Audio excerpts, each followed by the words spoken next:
Affaires sensibles, la fiction, Mauvaise graine. Une série en 4 épisodes inspirée d'une histoire vraie, écrite par François Perrache, réalisée par Cédric Ossire, coordination Christophe Barrère. Aujourd'hui donc, premier épisode d'une histoire qui révèle les mensonges, les menaces et les silences que l'industrie agroalimentaire impose à toutes celles et tous ceux qui veulent fouiller l'état de l'agriculture française. Direction la Bretagne, pour une immersion dans les exploitations agricoles et les enquêtes menées par une journaliste opiniâtre, Inès Léraud, qui choisissait de s'installer dans la région pour quelques semaines en 2015 et qui n'en est jamais vraiment repartie. Travaillant pour différents médias dont Radio France, notre consoeur a peu à peu levé les voiles sur des pratiques du secteur agro-industriel. Des pratiques qui usent, qui abîment, et les agriculteurs et les salariés, tout comme la terre. Les paysages rongés par les algues en bord de mer, les ouvriers agricoles devenus allergiques aux moindres produits chimiques à cause des pesticides, mais aussi les suicides, oui, les suicides chez les agriculteurs. Autant de marqueurs d'un malaise placé sous une chape de plomb. Eh bien, cette chape, la journaliste va la soulever au fil de ses enquêtes. Bientôt rejointe et aidée par d'autres camarades, journalistes, agriculteurs, syndicalistes, qui embarquent dans son sillage, apportent aide et renseignements et renforcent la portée de ses découvertes. Dans ce premier épisode de notre série de fiction Mauvaise graine, épisode intitulé Un mal qui répand la terreur, l'action se passe autour de l'année 2015 dans la commune pas si imaginaire de Ploumel, au centre de la Bretagne. Au sein de la coopérative, pas si imaginaire non plus, Copagraine, propriétaire de 300 sites en Bretagne. Après ce premier épisode de la série, nous recevrons Inès Léraud, dont l'enquête sur les algues vertes est déclinée en bande dessinée, un ouvrage intitulé Les algues vertes, l'histoire interdite. Et puis, avec nous aussi, François Perrache, scénariste à France Culture et France Inter, comédien, il a écrit de nombreuses séries pour Affaires sensibles, dont celle-ci, cette série de fiction Mauvaise graine. Fabrice Drouel, Affaires sensibles, sur France Inter.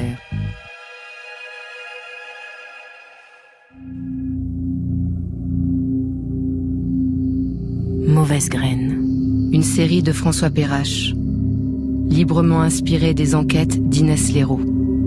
Coordination, Christophe Barrère.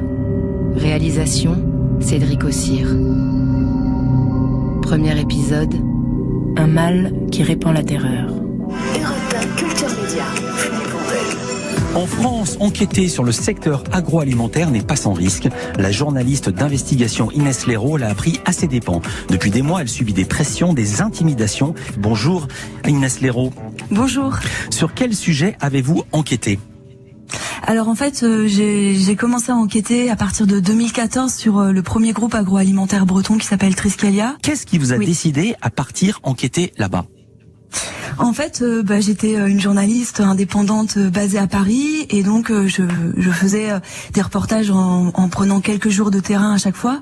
Et c'est vrai que quand j'ai commencé à mettre un pied dans le monde de l'agroalimentaire breton, je me suis aperçue que quelques jours de terrain ça suffisait pas. Les agriculteurs, ils avaient peur de parler et je comprenais pas pourquoi ils avaient peur, parce que pour moi c'était des indépendants. Donc je me suis dit il faut que j'aille vivre là-bas quelques mois. Puis en fait quelques mois ça suffisait pas, donc je suis restée des années. Qu'est-ce que vous avez découvert d'autre pendant ces 3 ans ? Alors en fait, c'est une enquête assez énorme, mais c'est vrai que au final, au bout de ces années que j'ai passées en Bretagne, j'ai commencé à recueillir de nombreuses histoires qui parlaient des pressions, des censures et des autocensures dans le secteur agroalimentaire, mais aussi dans les conseils municipaux, dans l'éducation nationale. Et j'ai appelé ce phénomène la fabrique du silence. Oui. En fait, c'est comment ces pressions, ces censures aboutissent au fait que les gens ne parlent plus et il n'y a plus en fait de paroles critiques publiques sur l'agroalimentaire en Bretagne. Bien qu'inspirés de faits réels, les personnages et événements de cette histoire sont pure fiction. Mais toute ressemblance avec des faits réels ne serait pas nécessairement fortuite.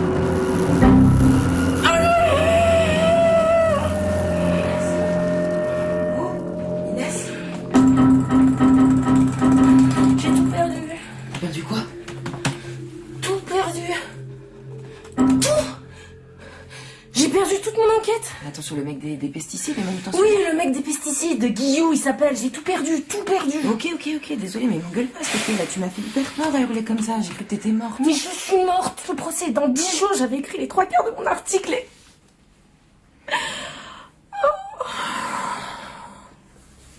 Inès, t'as tout en tête, non? T'as plus qu'à reprendre du début. Au commencement, il y a la soif inextinguible de comprendre. C'est plus compliqué que ça. Combien de fois ai-je entendu cette phrase depuis que je suis ici? Oui, c'est toujours plus compliqué que ça. Et plus on comprend de choses, plus il reste de choses à comprendre. Une quête sans fin. Alors il faut bien commencer quelque part, et faire sa part. Et puis, il y a cette illusion dans laquelle on se berce, cet espoir dérisoire que la compréhension sera le premier pas de l'action. Changer les choses, faire bouger les lignes, donner la parole à ceux qui ne l'ont pas, avec la colère comme moteur et la haine de l'injustice pour carburant. Comprendre pour agir, parce qu'en chacun d'entre nous, au plus profond de nos racines, il y a quelque chose qu'on n'a pas supporté. Une mère malade, lentement empoisonnée, qu'il faut apprendre à écouter. Un père qu'il faut guérir, lui aussi, de sa confiance aveugle dans la toute-puissante médecine. Enfant, j'aimais faire du jardinage et planter des arbres. À certains égards, j'ai continué. Dans mon métier, il faut labourer le terrain, planter un décor, faire le tri en séparant le bon grain de l'ivraie. Et puis, il faut être patient. Ici, les paysans disent « La pluie, 1 fois par jour, c'est trop, 1 fois tous les 2 jours, c'est pas assez ». Pour que l'histoire germe, il faut travailler dur, attendre l'eau du ciel et un dernier élément, source de toute vie, la lumière. La lumière aveuglante qui nous fait fermer les yeux par réflexe en sortant de notre caverne. La lumière salutaire, réchauffante, que tout être désire obscurément, mais dont personne d'abord ne veut. Non, dehors. Moi, je peux vous parler ou pas? Non, c'est par rapport à quoi le sujet là? C'est un employé de la société Copagraine qui m'a dit qu'il vous avait livré des aliments toxiques. Ouais. Et que moi, j'essaie de remonter le fil. Je veux pas de problème avec eux. Non, c'est pour avoir des représailles parce que y a un conflit entre nous donc... Avec Copagraine? Ouais, donc désolé mais c'est comme ça. D'accord, c'est juste pour parler. Si vous voulez, je laisse mon matériel loin. Non, vous partez parce que ça va m'énerver. J'ai assez de problèmes comme ça. D'accord, je comprends mais je... Non, partez. Non mais je veux juste... Non, n'insistez pas, autrement j'appelle les flics. J'ai assez de problèmes comme ça, donc dehors, point barre. Vous avez pas vos vaches qui ont été malades? C'est le Guédec qui vous a parlé de moi? Qui? Non, j'ai eu votre nom par monsieur Guillou. J'écris un article en ce moment sur son procès. Ah bon, c'est Christophe qui vous a donné mon nom. C'est lui qui vous a dit de venir m'emmerder. Il ferait mieux de s'occuper de son procès. Justement, il vous a cité, donc j'ai pris l'initiative de venir vous voir parce que... Enfin, il y a des gens qui commencent à être indemnisés aujourd'hui pour ça, pour les troupeaux malades, et Copagraine prévient pas tout le monde. N'insistez pas, je veux pas. Mais enfin, je comprends pas pourquoi vous vous méfiez autant alors que... Non, j'ai mes raisons. Bah apparemment, vous avez des problèmes avec Copagraine. Bon, point barre. Ça m'énerve là, alors foutez-moi le camp. Vous êtes sur une propriété privée là. Oui, donc mais déjà... si vous avez... Mais... On peut fédérer les gens qui ont des problèmes Mais avec... j'en ai rien à foutre de vos conneries là. Bah je comprends pas, si vous-même... Bon, ça va, ça va. Si vous... Dehors.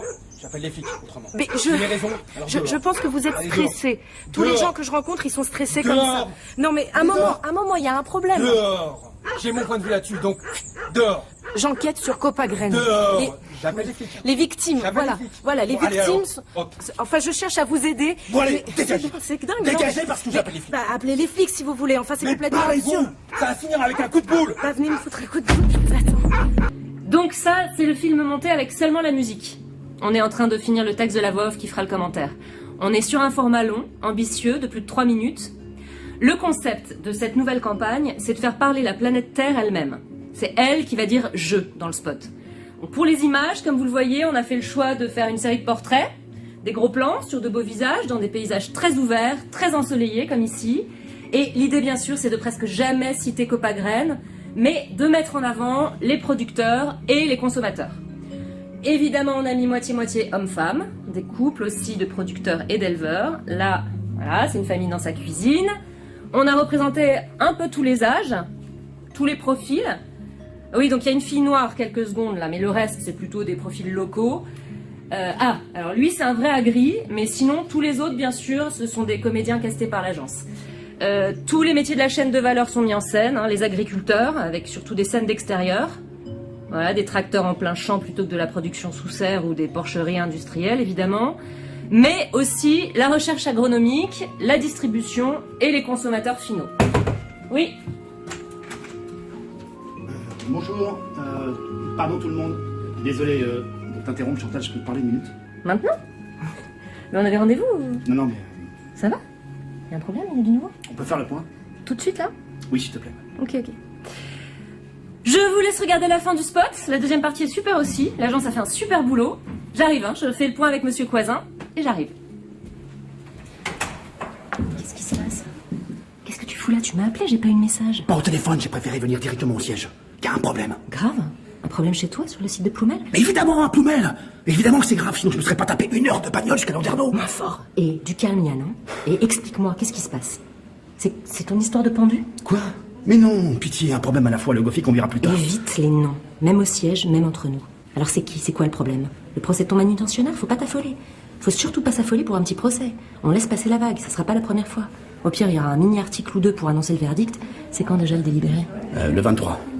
Ça me laisse 8 jours pour faire le point avec le service juridique. Ils me disent si on prévoit de faire appel ou pas, je prépare un petit communiqué. On va faire appel. En l'occurrence, pas sûr. D'après les infos qui nous viennent du tribunal, on devrait encore s'en tirer pas trop mal. Donc si, comme prévu, on se prend une condamnation pas trop lourde, on aura intérêt à laisser pisser. J'aime autant qu'on en finisse. Guillaume, il prend son chèque et que je n'entende plus parler. Évite les noms. Ouais, il prend son chèque et bon. En s'attaquant à nous, il s'est tiré une balle dans le pied. On va lui lâcher un peu de pognon, mais il a plus qu'à déménager dans la région, il est tricard. Ad vitam, plus personne ne le fera bosser. Sa famille et ses copains avec, donc bon vent, ouais, bon vent. Et tu veux que je te dise? Ce procès de ton petit manutentionnaire un peu allergique au nitrate, pour nous c'est tout bénef. Quand les autres salariés sur tous les sites à Ploumel et partout vont voir le résultat, ça m'étonnerait qu'ils aient envie de suivre le mouvement. Quand ils vont comprendre qu'il a dû se battre contre nous pendant des années pour au final perdre son boulot, foutre toute sa famille sur liste noire et devoir quitter sa région natale, tout ça pour une indemnité dérisoire. L'autre jour on en rigolait même avec le boss parce que je peux te dire que le chèque qu'on va lui faire, il devrait pas plomber nos comptes d'exploitation. Vous connaissez déjà le montant? Vous avez des fuites du tribunal? T'occupe. Toi, Yann, ton boulot, c'est de faire tourner ton site. Mais pas le nez dans les questions juridiques, ni la com, laisse-moi faire. Et reste à Ploumel. Arrête de venir ici. Ça montre que t'es fébrile. Et si des mecs de chez toi viennent te faire chier là-dessus, tu nous les renvoies ici, au siège. À Ploumel, personne bougera. Ça va, je les tiens encore. Même pour le suicider, ils ont pas bronché. Entre les vieux de la vieille qui ont plus d'énergie et les intérimaires qu'on trop pas perdre. Parfait. Donc pas de panique, Yann. Tout va bien. Tu fais tourner ton site comme d'habitude. Tu parles de rien à personne. On fait le dos rond pendant 1 semaine, on laisse passer le procès. Je m'occupe du communiqué de presse. Et si ça te rassure, je passerai moi-même quelques coups de fil aux rédactions pour minimiser le truc. Et être certaine que tout le monde sorte pas. Merci. Je vais bien parce qu'ils écrivent n'importe quoi. Ils parlent sans savoir, ils écrivent ce qu'ils veulent. Non. Crois-moi, c'est moi qui signe les bordereaux de commande pour les achats d'espaces publicitaires. Ils écriront pas ce qu'ils veulent. Je te promets, je m'engage, Yann, à ce qu'ils ne jettent pas en pâture le nom du patron du site. Tu seras pas cité. Ça te va? Rassuré? C'est pas la presse locale qui m'inquiète, c'est pas pour ça que je suis venu. C'est pour cette foule merde qui vient de Paris. Elle interroge tout le monde. Je sais pas ce qu'elle veut. Elle a même pas de famille ici.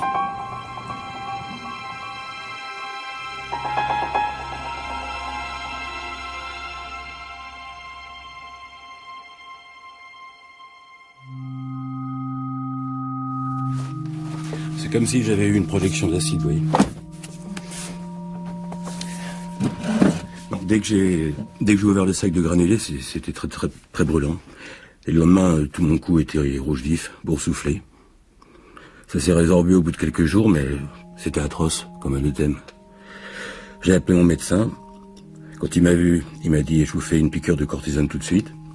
Vous êtes peut-être allergique à ci, à ça. » Moi, j'ai jamais cru à son histoire d'allergie. Peut-être que sur ce lot-là, il y avait quelque chose de mal dosé, je sais pas, mais... Bon, c'était un accident, quoi. Un parmi d'autres. Et qu'est-ce qui vous a décidé finalement à attaquer votre employeur en justice, monsieur Guillou? Oh, ça a pris du temps. Il y a eu des tas de courriers, des visites médicales à n'en plus finir. On m'a regardé de partout, on m'a pas cru. On m'a dit que c'était dans ma tête. Les collègues me regardaient de travers, les chefs, j'en parle pas. Moi, au début, j'ai pas voulu porter plainte parce qu'on se dit qu'on n'est pas assez instruit, quoi. Enfin, pas assez dégourdi, comme on dit, pour des affaires comme ça. Et puis j'ai été aidé par des gens qui m'ont fait rencontrer Maître Laforge. Et elle m'a donné du courage pour essayer. Mais ce qui m'a vraiment décidé au départ, c'est les poissons. Un soir, j'avais passé la journée dans les hangars à grains. J'avais ramené mon bleu de travail à la maison pour le laver. Je le pose tout près du bassin, chez moi. Le lendemain, tous mes poissons étaient morts. J'avais une trentaine de poissons, je les ai tous perdus. Alors du coup, j'ai dit, ça peut plus continuer ce bordel dans cette entreprise. Personne nous écoute et nous, on est en train de laisser notre peau. Et tout était contaminé, même nos gamins chez nous. Mon fils, quand il regardait la télévision sur mes genoux, il avait commencé à réagir, il avait des plaques rougeâtres sur le visage. Et c'est là que j'ai dit, non, faut que ça s'arrête. Il y a un gros problème dans cette coopérative. Et au quotidien, chez Copagraine, ça consistait en quoi, votre travail? Manutentionnaire, remplir des sacs, brasser des sacs, préparer les livraisons de grains pour les éleveurs. Mon boulot, c'était crapahuter, de brasser du grain dans les hangars pleins de pesticides. Sans protection? Un masque en papier, des fois. Mais pas souvent, parce que l'été, là-dedans, on crève de chaud. Mais on respire pas avec ces machins. Après, quand il a commencé à avoir des morts, ils nous ont bien un peu dit de faire attention, mais ça a toujours été comme ça, ici. Sur le site où je bosse, à Ploumel, enfin, où je bossais, un ancien me racontait que sur les 15 gars de son équipe de l'époque, au même endroit, la même coopérative, ça a changé de nom, mais c'est la même coop. Mais je vous parle des années 90, hein. Là, j'y étais pas, moi.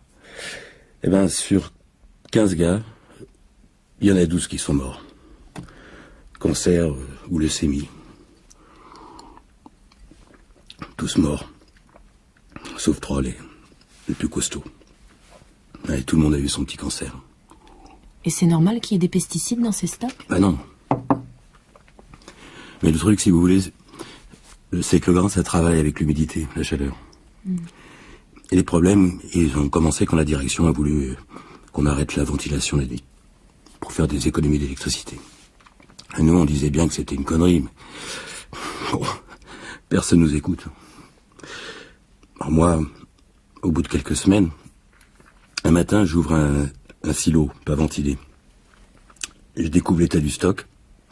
Dans une poignée de grains que vous preniez, il y avait plus d'insectes que de grains de céréales. C'est n'importe quoi. Il y a du charançon, il y a du sylvain, qu'on appelle. Il y a du verre de farine, des moucherons. En plus, c'était tout pourri, tout moisi. Ils en ont incorporé le maximum dans les chargements qui partaient. Mais il en restait encore plein. Ils ont quand même voulu vendre ces céréales? Mais par tous les moyens, il fallait qu'il y ait le moins de pertes possible. La perte, ils voulaient pas l'entendre. Alors c'est là qu'ils ont voulu traiter avec des pesticides, avec des produits qu'on stockait ici sur le site depuis des années. Je ne saurais pas vous dire qui s'en est occupé, parmi les collègues. Ça se disait pas trop. Mais ça se savait.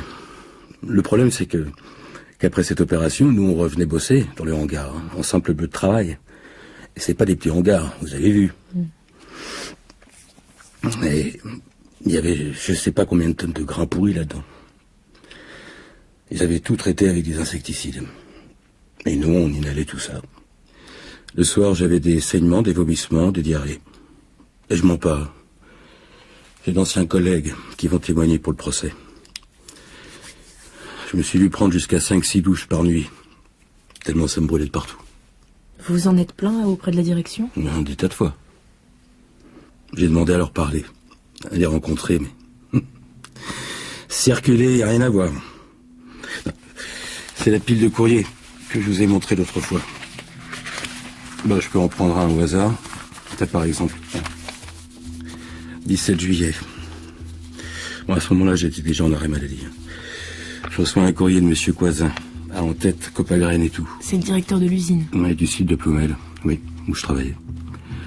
Courrier en recommandé avec accusé de réception. Alors, votre courrier est daté du 30 juin dernier, a retenu toute notre attention, dans la mesure où, bien évidemment, la sécurité et la santé, tant physique que morale, demeurent une priorité absolue au sein de l'entreprise. Pour autant, nous ne pouvons que constater qu'à ce jour, la maladie dont vous faites état n'a pas été reconnue comme maladie professionnelle, ni par la MSA, ni par aucune juridiction compétence en la matière. Ainsi, compte tenu de ces éléments, votre proposition d'organiser une rencontre ne nous paraît pas opportune. Il n'en demeure pas moins que nous déplorons la maladie dont vous êtes atteint. Et vous souhaitons un bon courage dans cette épreuve. Yann Coisin.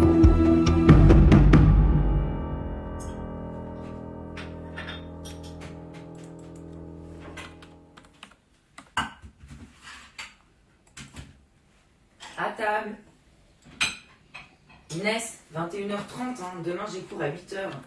Je dois parler du concept de la vérité chez Spinoza des terminales technologie. Pourquoi ça les intéresserait pas?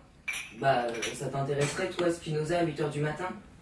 Le problème, c'est pas eux. Le problème, c'est que 8h là-bas, ça veut dire debout 6h pour moi. Et en espérant que la voiture démarre, donc je voudrais me coucher tôt. Excuse-moi, j'ai pas vu l'heure. J'ai réécouté tout mon enregistrement avec Christophe. Le procès du manutentionnaire? Tu l'appelles par son prénom. Je pense finir mon papier demain, mais je cherche encore une accroche. Ouais, demain, là, on passe à table. Ah, ton portable vient de sonner d'ailleurs, mais t'entendais pas avec ton casque. T'aurais dû me le passer. Je suis déjà ta cuisinière, je fais pas le secrétariat. Et tu leur diras d'arrêter d'appeler à cette heure-là. C'est qui? Numéro masqué. Non merde, Inès, tu fais chier, t'écouteras ça après le dîner. 2 secondes. Ouais, moi je commence, tu boufferas froid. Je me tape déjà les courses, les repas, pendant que madame... J'entends rien. Ça te dit quelque chose, le McGuigan? C'est Place Verdun, non? Ouais, McGuigan, je crois que c'est ça. Il a un nom de pub irlandais, mais c'est le petit café tranquille, à l'angle de la rue de la Trinité. C'était qui au téléphone? Je sais pas. Comment ça, tu sais pas? Je sais pas, j'ai pas son numéro, pas son nom, un mec, 50, 60 ans, je pense. Serge. Il me dit qu'il sait que je prépare un article sur le procès Guillou et qu'il veut me donner des infos après-demain soir. Il termine son message en disant qu'il veut m'éviter des ennuis.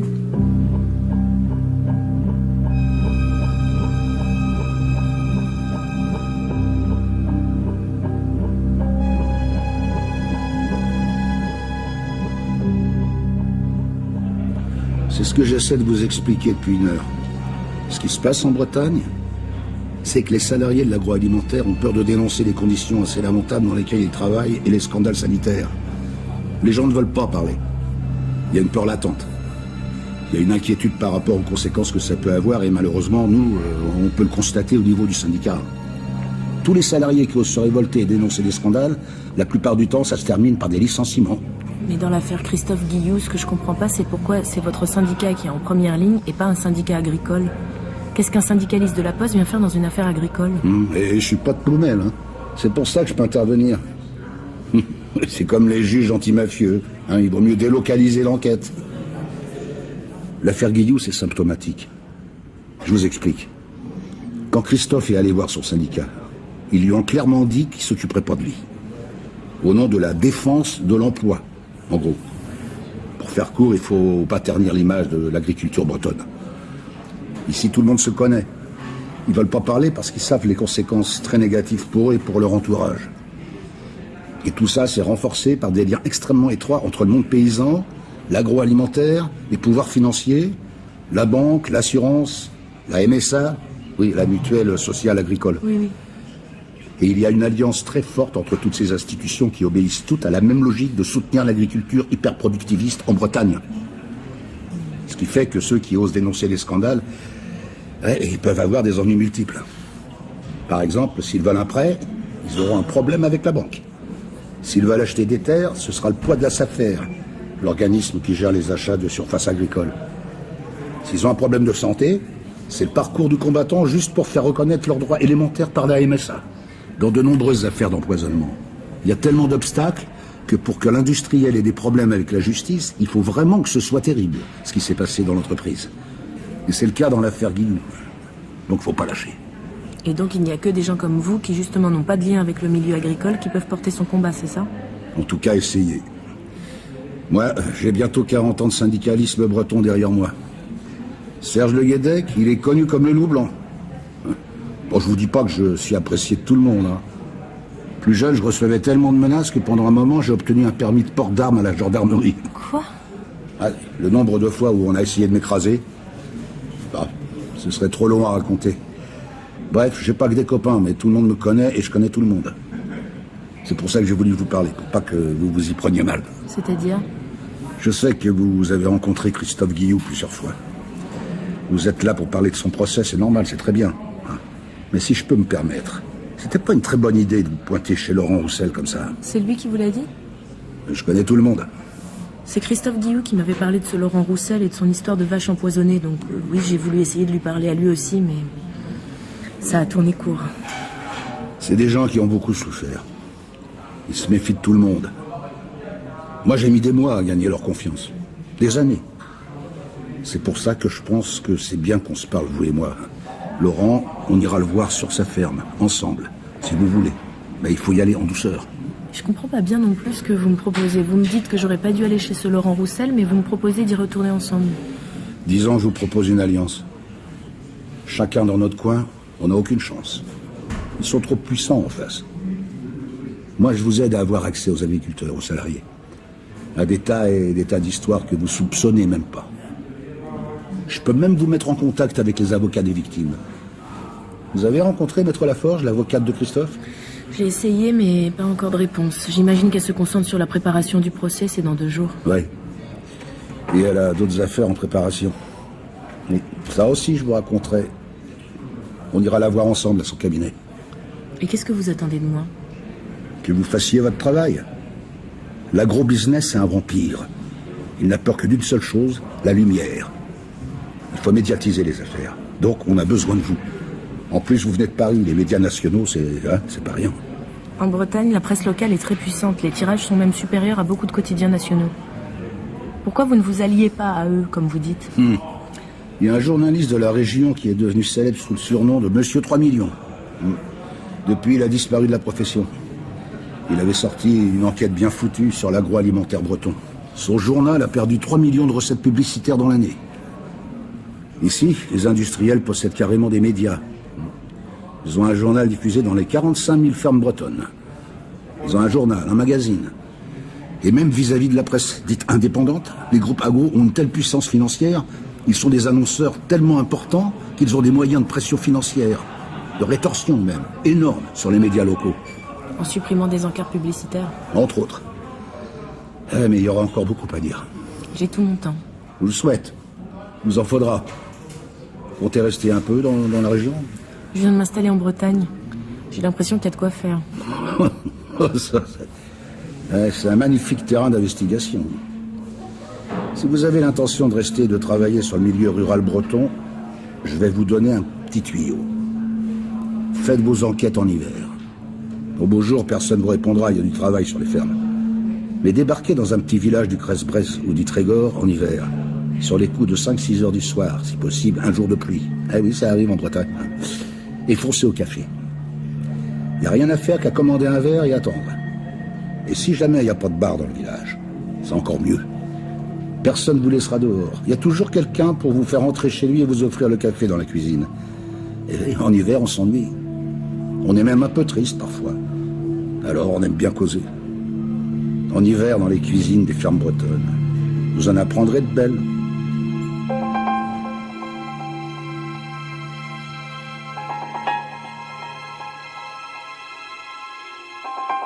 Cette décision est une victoire pour Monsieur Guillou, qui mène depuis maintenant près de 7 ans un combat sans relâche pour faire reconnaître sa maladie, pour exiger réparation et dénoncer le scandale sanitaire et environnemental que représente aujourd'hui l'utilisation massive et irresponsable des pesticides dans l'industrie agroalimentaire.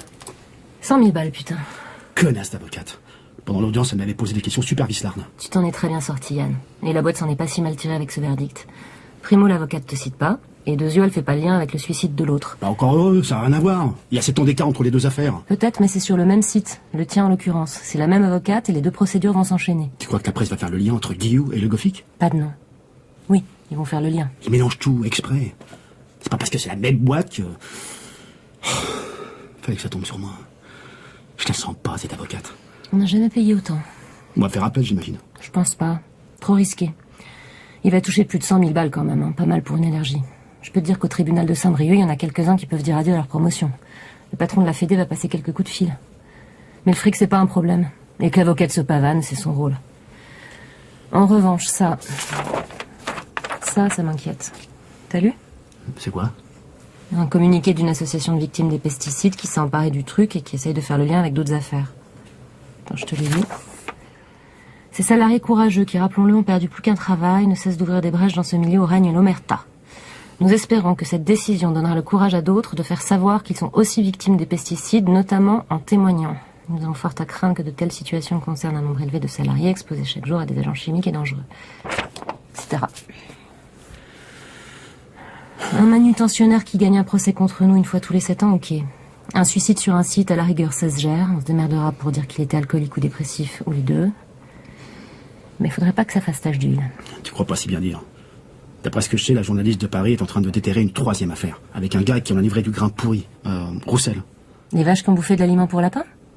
C'est pas réglé, ça. Mais c'était réglé. En tout cas, c'était en suspens depuis des années. On lui avait foutu la pression, on avait mandaté un veto chez nous pour aller l'embobiner, ça l'avait calmé, mais maintenant, cette fouine de journaliste remet le nez dedans. Elle traîne avec le Gadec. Comment ça m'emmerdait celui-là aussi. Ça, à la poste, ils sont plus efficaces pour faire chier ceux qui bossent que pour livrer les colis. Et elle, je viens de lire son papier sur le procès, c'est un torchon, hyper partial, évidemment. Les gentils salariés contre les méchants patrons pollueurs, toujours les mêmes conneries. Pas lu, pas encore. Comment elle s'appelle déjà? Je croyais que tu n'avais pas cité de nom. T'as raison, je vais la pister, on va lui trouver un pseudo. Chantal, il faut que tu surveilles cette fille comme le lait sur le feu. Mauvaise graine, de François Perrache. Premier épisode, un mâle qui répand la terreur. Avec Claire Sermonne, Jade Labeste, Jean-Claude Leguet, Pauline Moulaine, Éric Savin, Roch Lebovici, Régis Rommel et Florence Pernel. Bruitage, Bertrand Amiel. Enregistrement, montage, mixage, Antoine Viossa, Élise Le. Assistante à la réalisation, Sophie Pierre. Réalisation, Cédric Ossire. France Inter.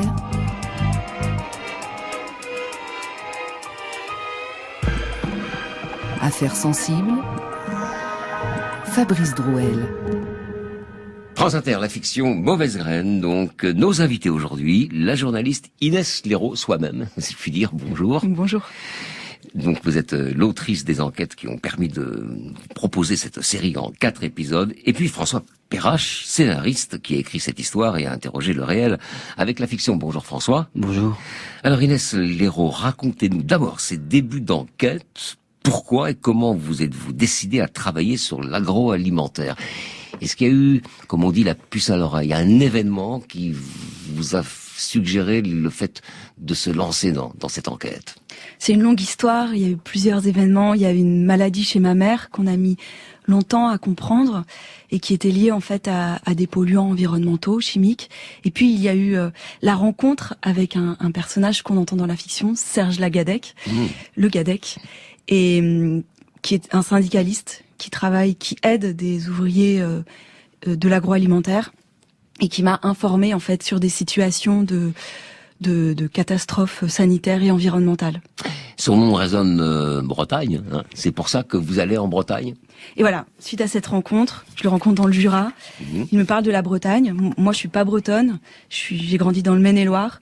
Mais après cette rencontre, il attise ma curiosité, j'ai envie d'en savoir plus, je me rends dans les Côtes d'Armor et en découvrant sur place en fait à quel point les agriculteurs qui sont victimes d'une grave contamination, leurs troupeaux aussi, ces agriculteurs sont pourtant murés dans le silence.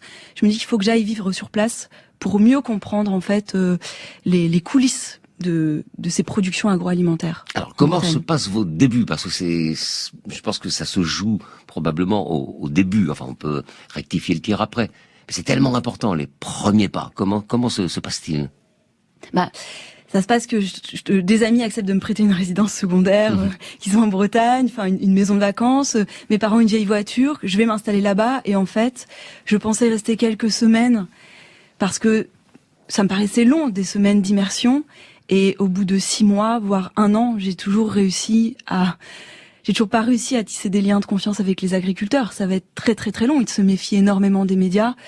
Et donc je vais devoir poser mon crayon, mon micro, arrêter mon activité journaliste et aller aider les agriculteurs dans les fermes pour parler avec eux en off et comprendre un peu leurs activités au quotidien et quelle est la nature réelle de leur travail et de leur lien avec les groupes agroalimentaires. Donc il fallait pour cela que vous soyez soutenu. Seul, j'imagine, complètement seul, c'était très difficile, voire impossible. Donc qui sont les gens qui vous soutiennent et quelles sont leurs motivations? Alors déjà, je travaillais pour Les Pieds sur Terre sur France Culture avec Sonia Kronlund qui était intéressée par cette démarche et puis et qui suivait cette démarche. Et puis sur place, j'ai eu notamment par exemple une femme, Yolande, qui tenait le bar du village où j'allais travailler régulièrement. Et elle a commencé à me donner quelques informations, à me présenter des témoins, à me dire lui peut-être qu'il acceptera de te parler. Elle m'a guidée en fait dans dans mes recherches et mes prises de contact. Et puis il y a eu ce fameux Serge qui m'a beaucoup accompagnée, qui connaissait depuis longtemps le système agroalimentaire et son aspect un peu mafieux. Et puis après j'ai une alliée qui apparaît aussi dans cette série qui s'appelle Morgane Large, qui est toujours une journaliste locale. Oui. Voilà, il y a eu beaucoup d'autres alliés, mais ça fait partie des principaux. Vous avez lâché un mot important, mafieux, on va y revenir plus tard. Vos premiers reportages radio et vos premiers documentaires parlent justement de cette difficulté d'obtenir des réponses, car dans cette région, je donne quelques éléments d'information, près de 30% des emplois sont reliés au secteur de l'agriculture, donc le sujet est forcément sensible. En 50 ans, le nombre d'exploitations agricoles est passé de quelques 200 000 à 30 000, autrement dit, leur taille a quintuplé. Et la Bretagne, en réalité, est devenue le laboratoire à ciel ouvert du productivisme agricole français d'après-guerre. Et pourtant, en 2015, un décompte de la Sécu de l'agriculture révélait que 605 travailleurs de la terre s'étaient donné la mort. Vous avez ressenti ce malaise chez les agriculteurs, j'allais dire forcément, mais comment est-il exprimé, ou pas exprimé d'ailleurs ? C'est vraiment le principal sujet, en effet. Avec ces chiffres, on s'aperçoit qu'il y a presque 2 suicides d'agriculteurs par jour. C'est la catégorie socio-professionnelle en France qui se suicide le plus. Et en fait, les agriculteurs sont dans une situation... Enfin, ça a été l'objet de tout mon travail. En fait, j'ai fait donc pendant 3 ans des enquêtes pour France Culture. Ça s'appelait Journal Breton, la fabrique du silence. Et il s'agissait de comprendre les pressions, les menaces qui s'exerçaient en fait sur les agriculteurs, qui faisaient qu'ils s'enfermaient dans le silence et qu'ils ne pouvaient plus critiquer les coopératives, qui sont pourtant en fait des organismes qui sont issus de l'économie sociale et solidaire. Et les groupes agroalimentaires ont tendance à dire ces coopératives, ce sont les outils des agriculteurs. Ça leur appartient, donc ils en font ce qu'ils veulent. Et en fait, on voit que ça a été dominé par le domaine financier et des directeurs financiers qui ont dévoyé en fait ces coopératives de leur but initial. Alors, ce dont souffrent les agriculteurs bretons, c'est une sorte de double peine parce que il y a cette situation commune à tous les agriculteurs en France, notamment je pense aux éleveurs de bovins. Ce sont des professions qu'on se transmet de famille en famille, et la vie d'un agriculteur, c'est travailler beaucoup, gagner peu, jamais prendre de vacances, c'est totalement sacrificiel. Et en plus, il y a ces problèmes sanitaires. Il y a une sorte de double peine en Bretagne avec ces problèmes sanitaires. En fait, effectivement, il y a énormément de pression qui pèse sur ces agriculteurs parce que ils ont, comme vous dites, énormément de travail, très peu de revenus, et ils sont pas du tout. Ils sont très très endettés parce qu'ils doivent payer eux-mêmes leurs outils de travail, alors que leur travail en fait a été prolétarisé, quoi. C'est-à-dire qu'il est complètement contraint. Ils ont plus de marge de décision. Il est complètement contraint et par le secteur bancaire et par le secteur agroalimentaire. Ils reçoivent même des SMS pour leur dire vous devez traiter à tel moment, etc. Et finalement, c'est ils sont pieds et poings liés avec ce secteur et ils ne savent même plus, par exemple, ce qu'ils donnent à leurs bêtes, ce que contient l'aliment qu'ils donnent à leurs bêtes, qui est parfois importé de l'Europe de l'Est ou bien de l'Amérique du Sud et qui contient des produits qu'ils ne maîtrisent pas du tout, des produits qui peuvent les intoxiquer eux et intoxiquer en fait ce qu'ils produisent et donc la chaîne d'alimentation, quoi. Et en fait, l'effet pervers qui pèse sur eux, c'est que dans la société, ils sont vus d'un très mauvais œil. Ils sont souvent qualifiés de pollueurs, oui, bien sûr. Alors que finalement, c'est les premières victimes de ces pollutions et c'est les premières victimes des pressions du secteur agroalimentaire qui, lui, s'enrichit énormément de ces productions. On y vient. Vous avez parlé tout à l'heure de démarches mafieuses. De qui parlez-vous ?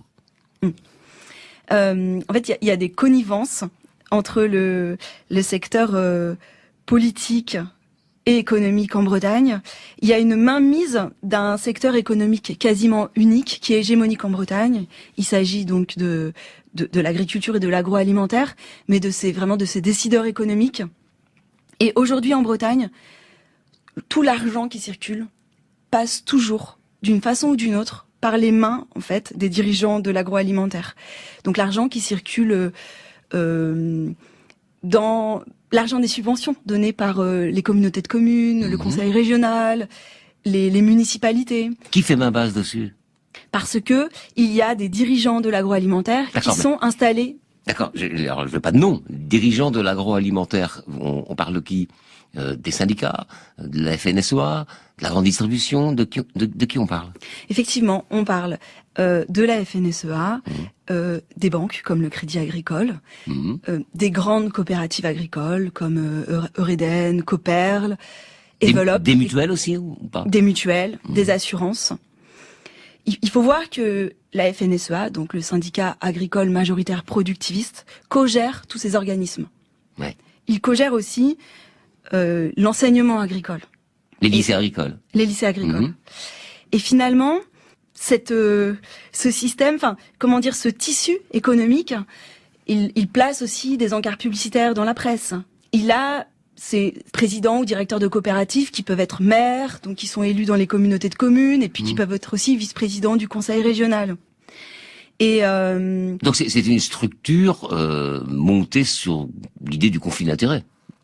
Complètement, et assumé, oui. Voilà, c'est une structure qui produit du silence, puisqu'on a pu voir, par exemple, moi ça m'est arrivé d'être invité dans des salons du livre en Bretagne ou bien dans des festivals culturels, et suite à ça, le festival en question perdait une subvention très importante, lui permettant de vivre, soit directement d'un groupe agroalimentaire, soit d'une commune qui était tenue par des cadres d'un groupe agroalimentaire.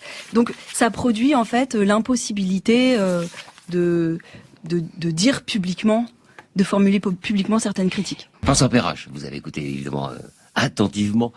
Qu'est-ce qui vous a motivé pour vous lancer dans l'écriture de cette fiction qui, rappelons-le, confronte le réel, la base de cette fiction, elle est vraiment totalement réelle. Qu'est-ce qui vous a motivé? Moi, je connaissais le travail de la journaliste Inès Léraud, j'étais très admiratif. Donc, quand Christophe Barrère m'a proposé de travailler là-dessus, j'ai tout de suite été enthousiaste. Et pour rebondir avec ce qu'on disait précédemment, qui est vraiment le cœur de ce dont on parle, c'est-à-dire la fabrique du silence, etc. En particulier en radio, je crois. Non, mais c'était vraiment le cœur de la chose. Et moi, c'est quelque chose qui m'a parlé tout de suite, cette question de chercher la vérité quelque part à travers la fiction. Et j'entendais là le mot omerta. Je veux pas dire de bêtises, mais l'intérêt de la fiction, c'est qu'on peut faire des analogies que le journalisme ne peut peut-être pas faire. Donc je sais pas si c'est un sens scientifique, journalistique de dire le système agro-business breton est une mafia. Mais d'un point de vue fiction, il y a plein d'analogies qu'on nous a dites et que moi j'ai entendues sur, par exemple, la présence de la famille, le rôle de la famille, en particulier aussi en Bretagne avec le rôle rémanent de la religion. Il y a la notion d'État dans l'État dont on nous a beaucoup parlé, dont Inès a parlé, qui est à la fois ambivalent avec l'entrisme des lobbies pour les choses publiques, mais aussi dans l'autre sens une espèce de répulsion, de distance ambivalente avec par exemple la révolte des bonnets rouges récemment, des choses comme ça. Il y a les intimidations mafieuses et puis il y a ce truc central de l'omerta. Et l'omerta, c'est là où je dis je veux pas dire de bêtises, mais je crois que ça vient de homo et humilta. Et donc c'est l'homme humble. Et le silence, c'est la base, une des 3 règles fondamentales des mafieux. C'est-à-dire on dit la vérité entre nous et rien de ce qui se passe dans la communauté ne sort de la communauté. Et c'est exactement ce qui se passe, je crois, en Bretagne. C'est pour ça que c'est pas le cas uniquement en Bretagne, mais en Bretagne c'est très fort. Et sur cette notion d'humilité, moi ce qui m'avait frappé aussi, pour répondre à votre question, c'est ce côté un homme digne de ce nom, il travaille et il se tait. Voilà, il fait, il agit et il ne parle pas. Et or, ce silence, il fait aussi des morts concrètement. Il y a des choses qui sont pas bien.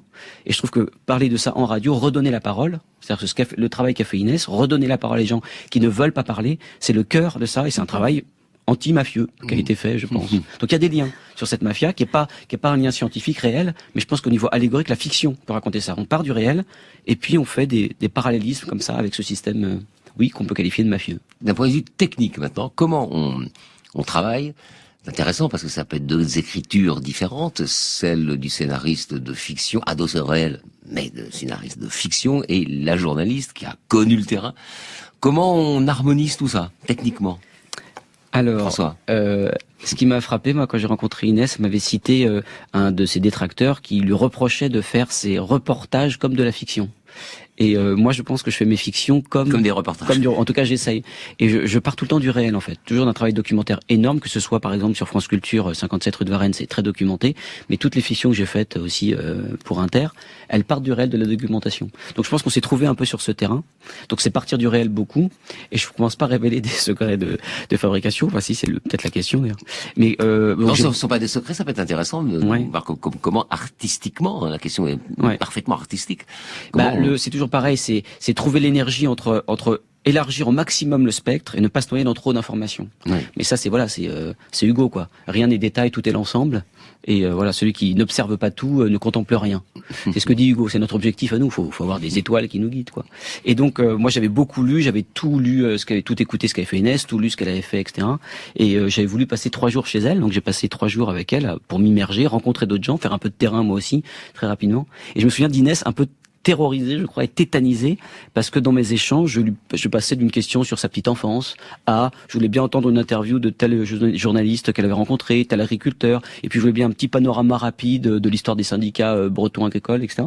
Parce que dans ma tête, c'était assez clair, quoi. C'est-à-dire qu'il faut à la fois ouvrir le spectre, et puis choisir une ligne de force, qui soit commune et qui nous permette de raconter à travers une histoire précise qui est celle de la Bretagne, mais qui pourrait se raconter dans d'autres territoires. C'est déjà un continent, bien sûr, la Bretagne. Mais ce que je disais tout à l'heure, c'est ça. C'est un problème national aussi. Et on a pris une petite ville imaginaire, mais qui est emblématique d'eux, et on a pris un sujet à l'intérieur qui est la question des semenciers de la nourriture de grains alimentaires. Mais à travers ce sujet-là, on essaye de brosser tous les aspects qui vont du drame du suicide à des périodes plus heureuses, des choses comme ça. Merci infiniment François Perrache, merci infiniment également Inès Léraud pour ce travail. Merci, au revoir. Merci. Au revoir.